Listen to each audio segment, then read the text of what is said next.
tempo, hein?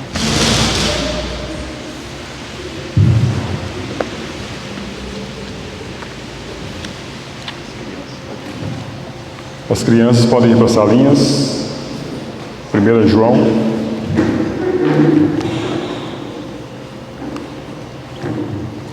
Primeira Epístola de João, capítulo 1, versículo de 1 a 4.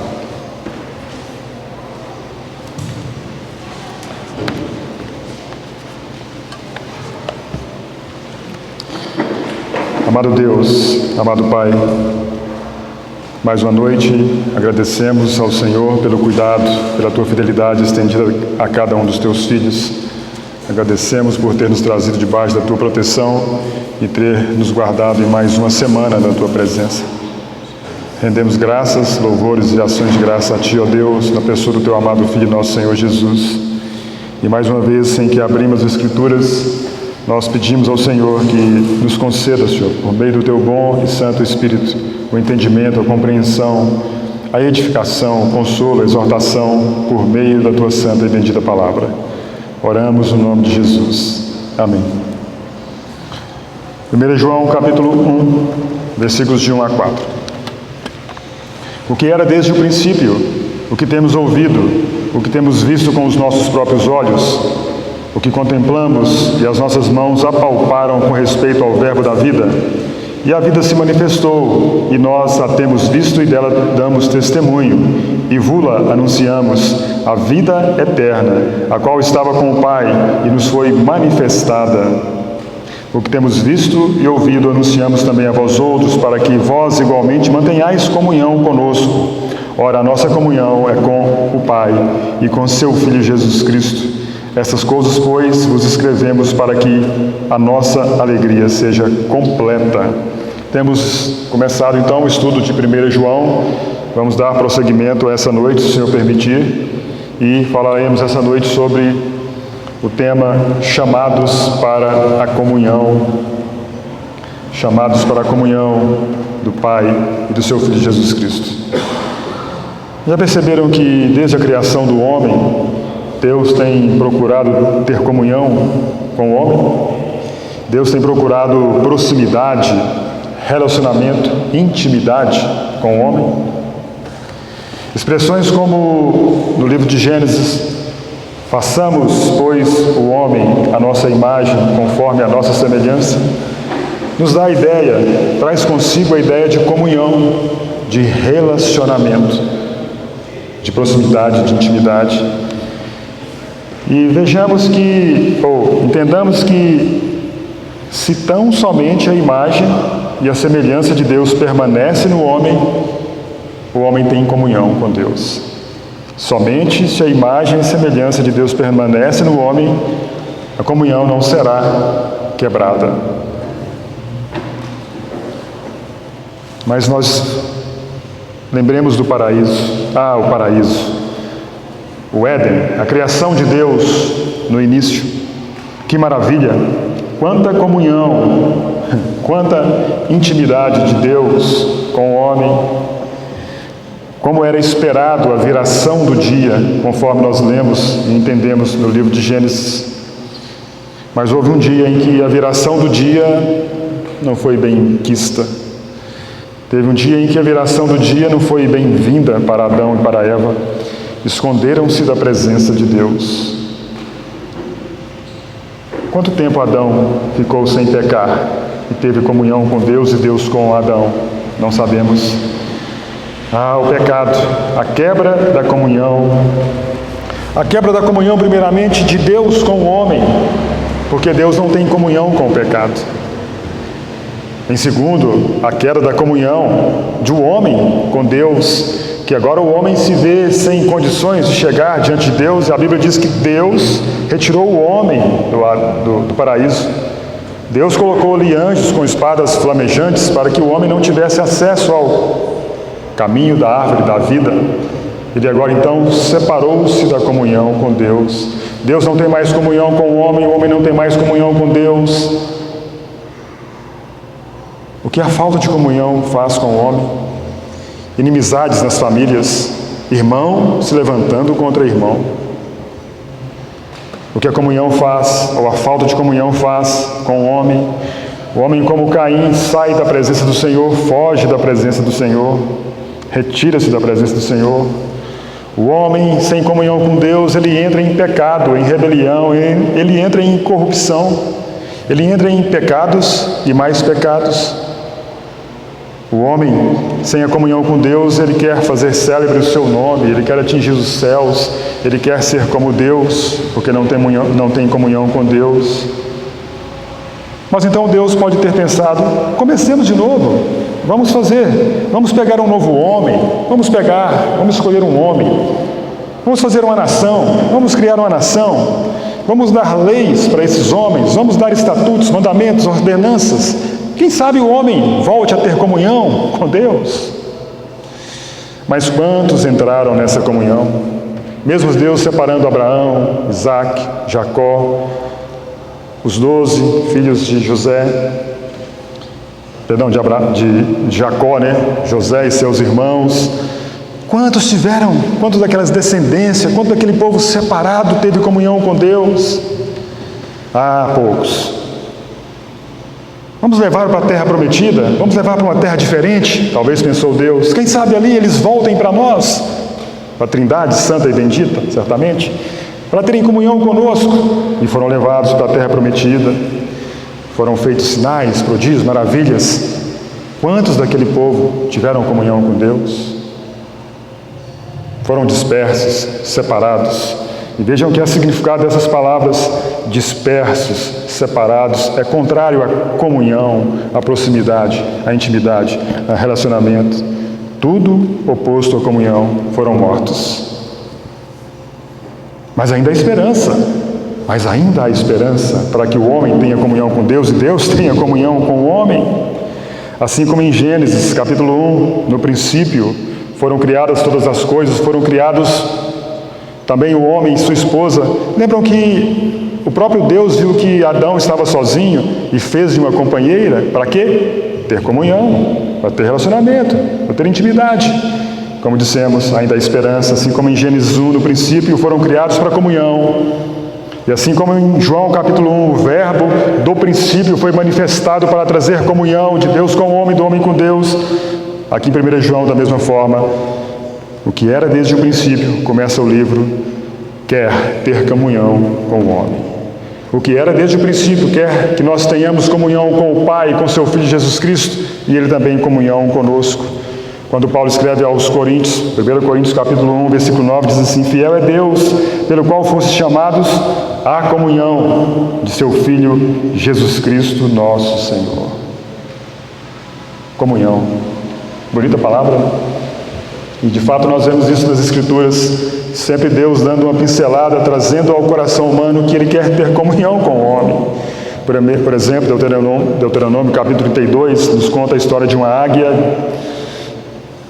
que desperta a sua ninhada, desperta os seus filhos, ela voeja sobre os seus filhotes, ela estende as suas asas e quer que seus filhotes, então, suba sobre as suas asas. De fato, está mostrando cuidado, proteção, alimentação, mas também comunhão. O Senhor Jesus certa vez disse: como uma galinha ajunta os seus pintinhos debaixo das suas asas, eu quero fazer com vocês, Israel, Jerusalém, ei, filhos meus. Assim como o pai dos 2 filhos, tanto daquele que saiu quanto daquele que ficou, também queria comunhão com os seus filhos. E certamente ele desejaria que os filhos tivessem comunhão com ele. Vejam que João, ele abre a sua epístola com essa declaração, no mesmo alinhamento de todos os apóstolos. A sua mensagem não lhes difere das escrituras do Novo Testamento. João é um com todos os escritores do Novo Testamento. João nos diz que, com respeito à mensagem, para a comunhão com Deus, para o homem ter comunhão com Deus, deve existir alguns princípios. Ele abre no mesmo sentimento dos outros escritores do Novo Testamento, de fato também do Velho Testamento. Para ter comunhão com Deus, existem alguns princípios. E o primeiro princípio que ele coloca, que nós extraímos de João 1, de 1 a 4, é que a mensagem, ou seja, o Evangelho, é uma declaração. O Evangelho é uma manifestação, é uma apresentação, ou nas palavras de João, uma anunciação. Ele diz aí no versículo 2, vula anunciamos, e ele diz no versículo 3, anunciamos também a vós outros. Veja que esse é o primeiro princípio. O Evangelho é uma proclamação, uma manifestação, uma apresentação, uma anunciação. O Evangelho são as boas novas. Que os anjos disseram aos pastores, ou o anjo disse aos pastores, lembram? Lá em Lucas, capítulo 2, diz que eis que vos trago boa nova de alegria, que será para vocês e para todo o povo. O Evangelho, então, é uma proclamação, é uma anunciação, uma boa nova. Nós anunciamos, diz João, eis o primeiro princípio, eis esse poderoso Evangelho que foi anunciado aos homens. E o Verbo se fez carne, diz a palavra aí em 1 João. O Evangelho, ou a mensagem, não é uma especulação, irmãos. Não é um pensamento, não é uma teoria, não é um conceito, não é um dogma, não é uma filosofia humana, não é mitologia grega. Não são histórias que devem ser contadas para amenizar os conflitos, as aflições, as angústias das pessoas, não. Nós anunciamos, é uma manifestação, uma apresentação. O homem diminuiu o valor do Evangelho. Interessante que se você pegar o dicionário Aurélio, ele define o Evangelho da seguinte maneira: coisa tida como verdadeira. Mas é mais que isso. É a pura verdade. É o Filho de Deus sendo anunciado. Essa é a mensagem. Esse é o primeiro princípio. Ou então, como dissemos, o homem tem diminuído o Evangelho, ele tem pegado a revelação de Deus e colocado como uma especulação. Transformou a revelação numa especulação. Será que é isso mesmo? Será que aconteceu essas histórias mesmas? Será que existiu esse Jesus, como de fato a Bíblia conta? Nascido de uma virgem, gerada pelo Espírito Santo, cresceu na Galiléia, era um carpinteiro e ao mesmo tempo se diz Deus, Filho de Deus? Vejam que a revelação se tornou uma especulação. Mas o primeiro princípio, o Evangelho, a mensagem, uma declaração, uma manifestação, uma apresentação. O Evangelho é o que os apóstolos escreveram, declararam, anunciaram, viram, testemunharam, apalparam, relataram. É como um arauto, como aquele pregador, como aquele oficial de um determinado país. Arauto significa isso, que sai proclamando a verdade, que sai proclamando as boas novas. Esse é o Evangelho, essa é a mensagem. E essa mensagem do arauto não traz nenhuma dúvida, não traz nenhuma contradição. Essa mensagem não traz nenhuma sugestão. Por exemplo, hoje muito se diz, alguns pregadores, o Evangelho poderia sugerir isso. O Evangelho poderia... Eu acho, estou quase convicto, depois de termos feito algumas experiências assim. Não, isso não é o Evangelho. O Evangelho, ele é dogmático. Não existe incerteza no Evangelho, não existe uma insegurança, não existe um vacilar na mensagem dos profetas. E João abre a sua epístola mostrando tudo isso, que a mensagem, o Evangelho é dogmático, ele é indiscutível. Não se discute com a boa nova. É como o Senhor Jesus disse muitas vezes, em verdade vos digo. Nada menos que isso. É o que diz Paulo também quando escreveu aos Coríntios. Eu, irmãos, quando fui ter convosco, anunciando-vos o testemunho de Deus, não fiz com ostentação de linguagem ou sabedoria. Ele diz em Romanos, porque o Evangelho é o poder de Deus para a salvação de todo aquele que crê. Primeiro princípio, o Evangelho é uma declaração, uma manifestação, uma apresentação. E isso produz comunhão de Deus com o homem e do homem com Deus. Mas essa mensagem, que fique clara, não é somente para os apóstolos a proclamarem, não é somente para os 12 saírem pregando o Evangelho, não. Os irmãos se lembram, toda a igreja primitiva saiu anunciando essa boa nova, saiu trazendo essa mensagem, essa declaração. Não foram os escolhidos do Senhor Jesus, não foram somente os 120 que foram batizados com o Espírito Santo, não, toda a igreja. Cada um que recebeu o Senhor Jesus tinha em si o Evangelho, essa boa nova, e saía anunciando. E como dissemos, isso produz comunhão. Um segundo princípio da mensagem de João ou do Evangelho é que essa declaração, ela vem a nós, ou veio a nós, pela autoridade dos apóstolos. Essa verdade chegou até nós pela autoridade apostólica. E nós não podemos discutir com as Escrituras. Peguem o Novo Testamento, vejam os homens que Deus usou para escrever essas verdades e chegaram até nós. Eles tiveram autoridade da parte de Deus. Deus os constituiu, Deus os capacitou, Deus os enviou. Ou como diz Pedro na sua segunda epístola, porque não vos demos a conhecer o poder e a vinda de nosso Senhor Jesus Cristo, seguindo fábulas engenhosamente inventadas, mas nós mesmos fomos testemunhas oculares da sua majestade. Essa é a autoridade apostólica. Se vocês perceberam nesses 4 versículos iniciais de 1 João, aí tem 3 vezes a palavra vimos.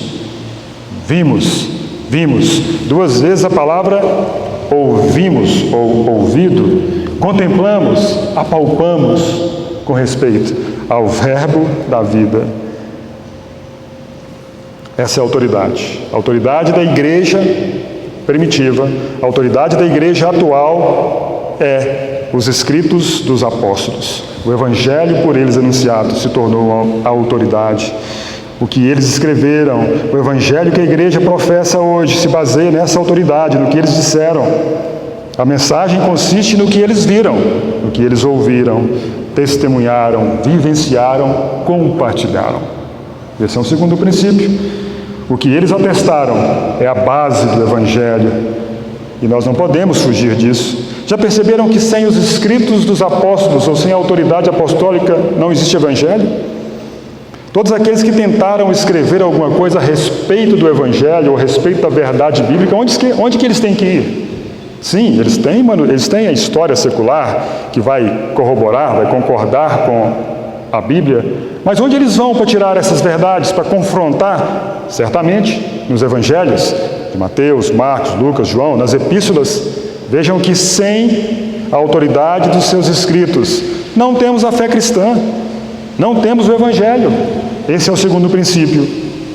E lembrem-se que estamos falando que somos chamados para a comunhão, e tudo isso leva à comunhão. E um terceiro princípio, antes da comunhão acontecer, antes de haver a comunhão, qual é a mensagem do Evangelho? A mensagem do Evangelho, ou a essência da mensagem, é Jesus Cristo. É o que João coloca na primeira frase, o que era desde o princípio. Por que essa expressão, o que era desde o princípio? Porque não tem como você falar alguma coisa para definir o que é eterno. Então a frase que se usa era, no princípio criou Deus os céus e a terra. Lá no Evangelho de João também fala sobre no princípio, ele estava no princípio com Deus, e aqui também o que era desde o princípio, porque de fato, irmãos, ele não tem início de dias, nem fim de existência. Ele é o alfa, o ômega, o princípio e o fim. Então os escritores colocam, principalmente João, o que era desde o princípio, porque ele entrou na contagem do tempo. Quando ele deixou a sua glória e ele entrou na contagem humana, ele teve 33 anos, humanamente falando, mas quantos anos tem Deus? Não existe a possibilidade de nós definirmos. E esse é o Evangelho, que trata daquele que é desde o princípio. Glória a Deus, porque tudo isso nos leva a ter comunhão com Deus. Tudo isso, essa é a mensagem de João. Tudo que o Evangelho veio trazer é proporcionar que o homem tenha comunhão com Deus. João nos conta sobre isso. Adianta esse caminho, adianta esse processo, queremos ter comunhão com Deus. Como Jesus, João, tornou possível essa comunhão com o Pai, o que ele fez? E João diz, nesse pequeno início de epístola, ele fez muitas coisas. Mas antes propriamente de falarmos sobre o que ele fez, existem algumas coisas que interrompem a comunhão com Deus. Existem coisas fundamentais antes que possa haver comunhão com Deus. Nos conte, João, o que aconteceu? Nos diga, esclareça-nos quanto a isso. Vamos esclarecer. Antes de ter comunhão com Deus, não pode haver nenhum obstáculo. Ou melhor dizendo, antes de haver comunhão de pessoas, entre pessoas, todos os obstáculos têm que ser retirados. Você não tem comunhão, não pode existir barreiras. Se houver, não há uma comunhão verdadeira. Se houver um obstáculo, alguma barreira, não pode ter liberdade, não pode ter intimidade, não pode ter relacionamento. Já chegou a conversar com alguém que de repente você fica com o pé atrás, a expressão, você não sabe se pode ir, se você confia? João está dizendo, não pode haver obstáculo, não pode haver barreira, não pode haver suspeita, desconfiança, não pode haver dúvida quanto à confiança entre as partes. Isso é fundamental. Não pode haver rancor, não pode haver ferimento, não pode haver ofensa entre as partes, senão não há comunhão, senão não há liberdade na comunhão. Amós nos diz, andarão dois juntos se não houver entre eles acordo? Existem os obstáculos e barreiras que tiram a comunhão das pessoas, e certamente existe um grande obstáculo, ou melhor, existia um grande obstáculo, uma grande barreira que tirou a comunhão de Deus com o homem e do homem com Deus. E esse grande obstáculo se chamava, ou se chama, pecado. Como que se resolve isso? Lembram que dissemos que Deus disse, a Trindade santa e bendita disse, façamos o homem conforme a nossa imagem e semelhança. E o homem deixou de ter comunhão com Deus quando ele não se tornou, ou não estava, a imagem e semelhança de Deus. Deus é santo, santo, santo. O homem se tornou pecador. Há um obstáculo, há uma barreira, não pode haver comunhão. A comunhão exige a remoção de toda a barreira, de todo obstáculo. Eis o obstáculo, pecado. Por que Adão foi retirado do jardim? Por que Adão foi tirado da presença do Senhor? Porque perdeu a semelhança. Entrou o pecado na humanidade. Isaías nos diz que eis que a mão do Senhor não está encolhida para que não possa salvar, nem surdo o seu ouvido para não poder ouvir, mas as vossas iniquidades fazem separação entre vós e o vosso Deus, e os vossos pecados encobrem o seu rosto de vós para que não vos ouça. Eis o obstáculo. Eis que agora há algo que faz separação entre Deus e o homem. Eis agora alguma coisa que encobre a face de Deus do homem. Ou o homem agora, o pecado é como uma nuvem, que agora não há possibilidade de ter comunhão do homem com Deus. Os pecados fazem essa separação. E tem que ser retirado o obstáculo, senão não existe comunhão. E entendam, irmãos, que o pecado, ele traz, ou melhor, ele promove dois aspectos, ou melhor dizer, ele tem dois lados na questão da separação diante de Deus. O primeiro lado é do lado de Deus. Deus não há possibilidade de Deus ter comunhão com o homem. Deus é santo, de fato, ele é amor, ele é justiça, né? Mas ele não pode ignorar o pecado que o homem cometeu, a transgressão, a iniquidade que o homem cometeu. Não é possível agora ele invalidar a sua santidade e aproximar-se do homem. Sim, ele é amor, mas ele é justiça. Então você tem esse lado, Deus não pode se aproximar do homem. E do lado do homem, o segundo aspecto, o segundo lado, é que o homem agora, por ele ter pecado contra Deus, ele vê que Deus agora é injusto.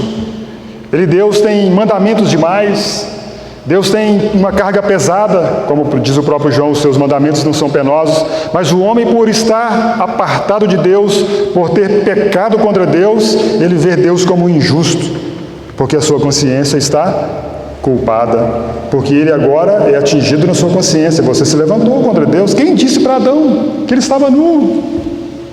A consciência, certamente, pecaram contra Deus, desobedeceram a Deus, não guardaram as ordenanças, o que Deus havia pedido. Então agora do lado do homem, ele vê Deus como injusto. Já perceberam que um filho desobediente sempre passa a desgostar do seu pai?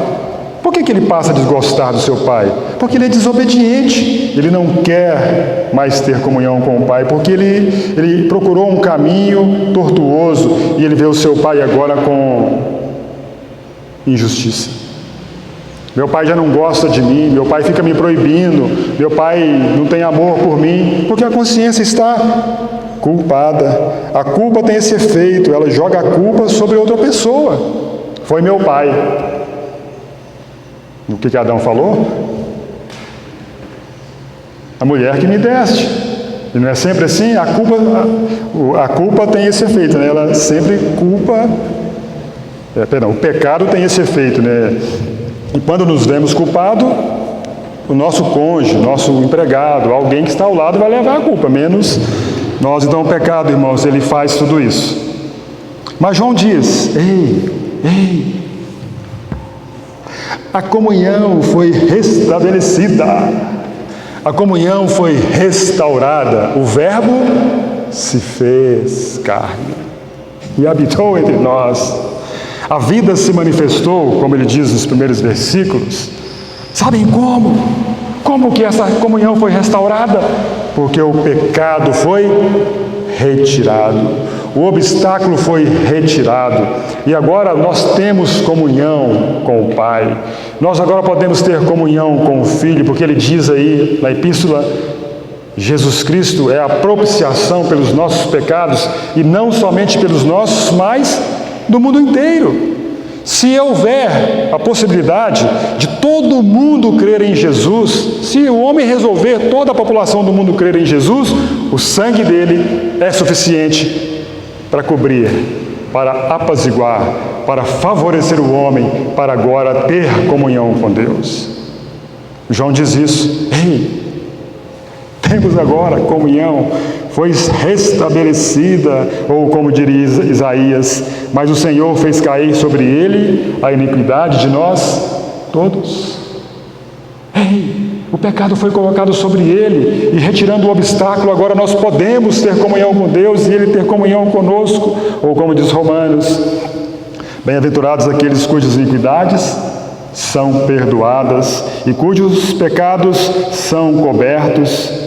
Romanos também diz: bem-aventurado o homem a quem o Senhor jamais imputará pecado. Opa, glória a Deus, o obstáculo foi retirado.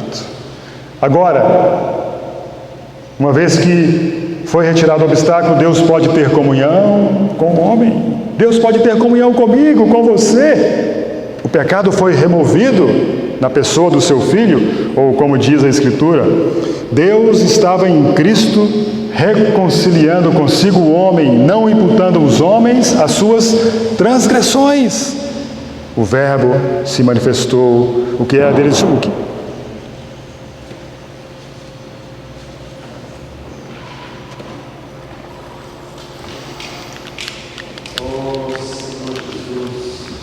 Sorte, Natal.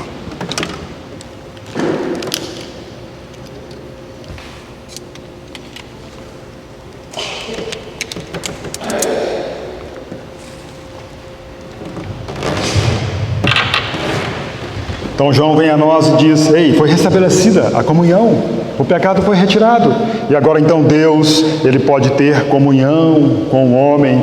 Agora, lembrem, irmãos, que tudo isso foi feito pelo propósito eterno de Deus. A Trindade Santa e Bendita, como dissemos, sabendo que o homem iria pecar no concílio ali eterno, Deus planejando e o Filho se voluntariando: vou descer, vou morrer pelo homem para a comunhão ser restabelecida, e o Espírito Santo vem então e aplica todas essas verdades a cada um de nós. E agora, Deus, Ele tem que se comprometer com a sua palavra, porque Ele é amor e justiça. De fato, sim, agora Ele tem que nos tratar.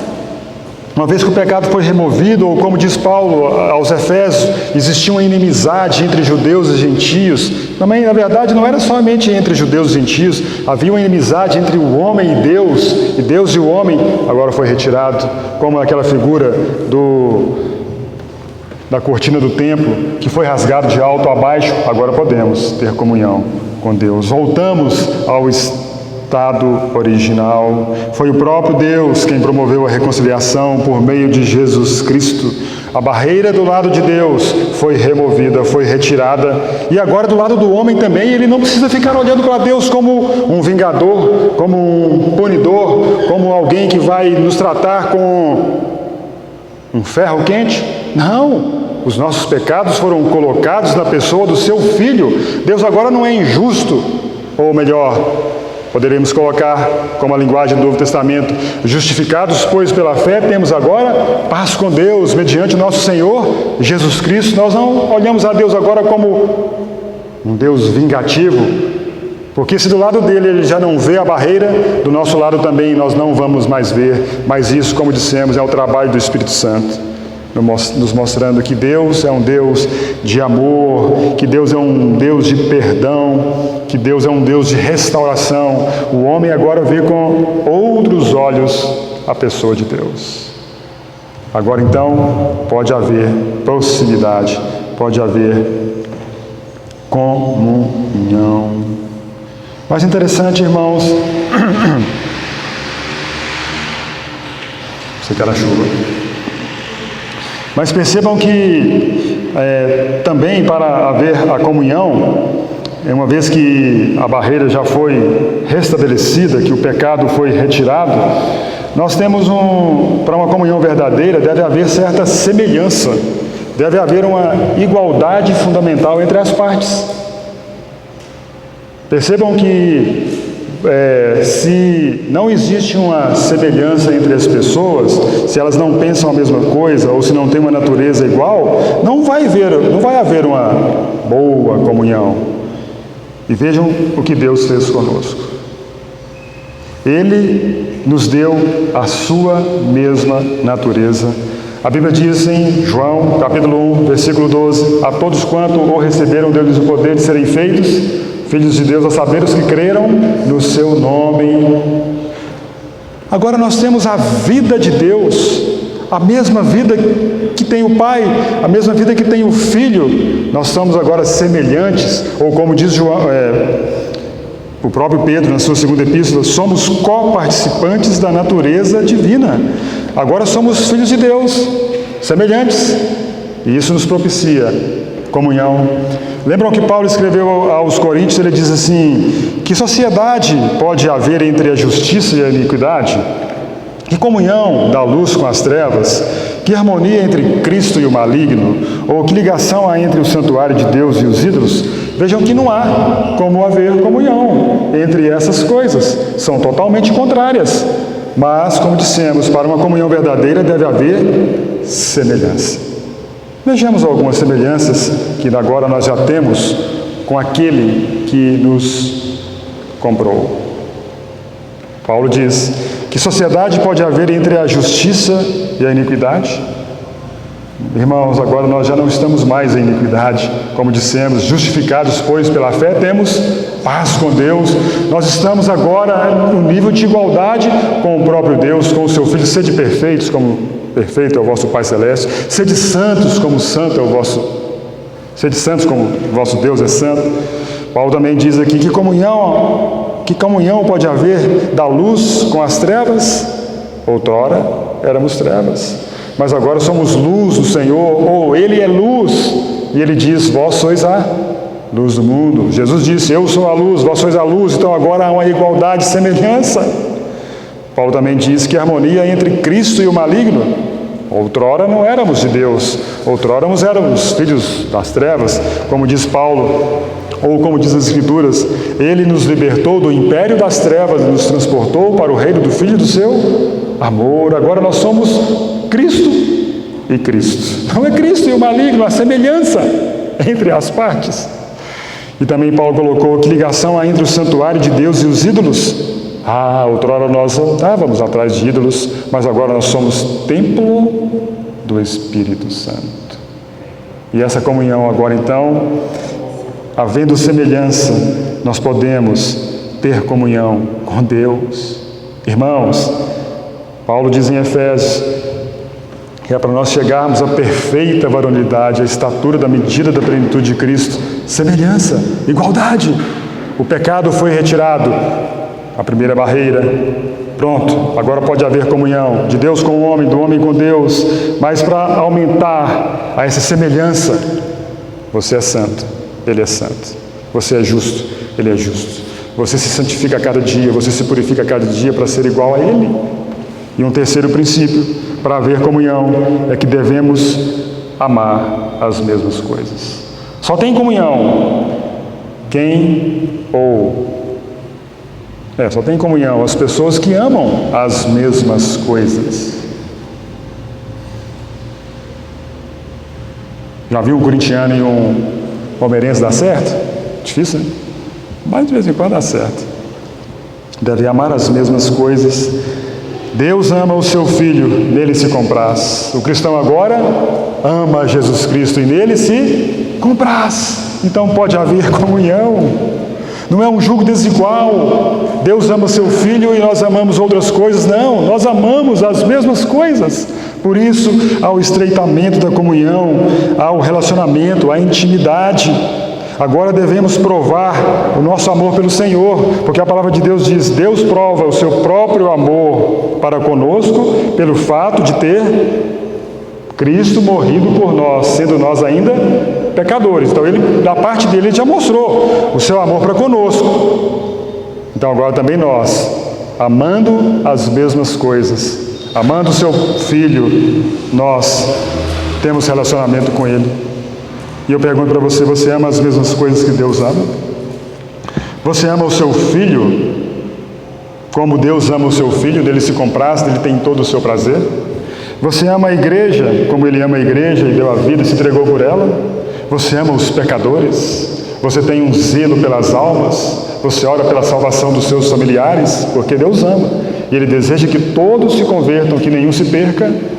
E também nós devemos amar os pecadores. Ele ama a justiça, ele ama o direito, ele ama a retidão, ele ama a santidade, ele ama a pureza.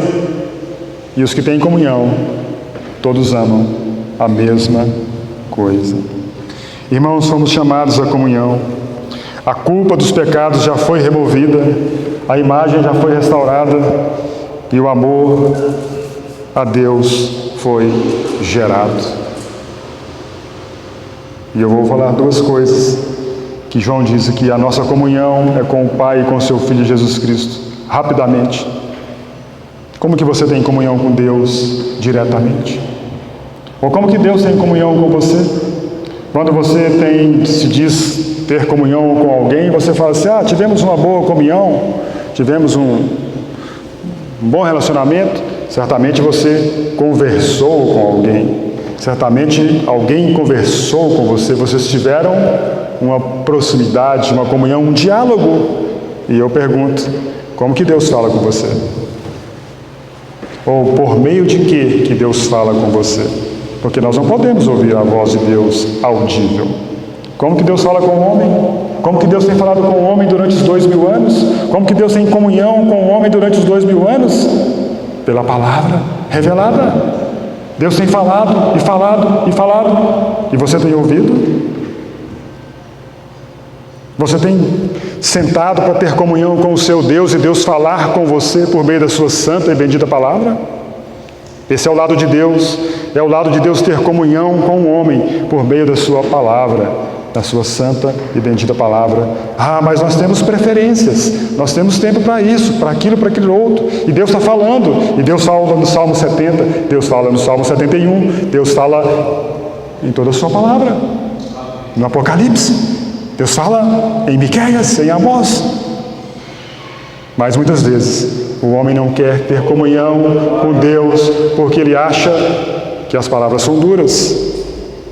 E o outro lado, Como que você tem comunhão com Deus? Se Deus tem comunhão conosco por meio da sua santa e bendita palavra, como que você tem comunhão com Deus, com alguém? Conversando com Ele. E você tem conversado com o seu Deus? Como que você conversa com Deus? Você tem gastado um tempo na oração diante do seu Deus? Você e Deus? Deus fala com você por meio das suas palavras e você fala a Deus por meio da oração.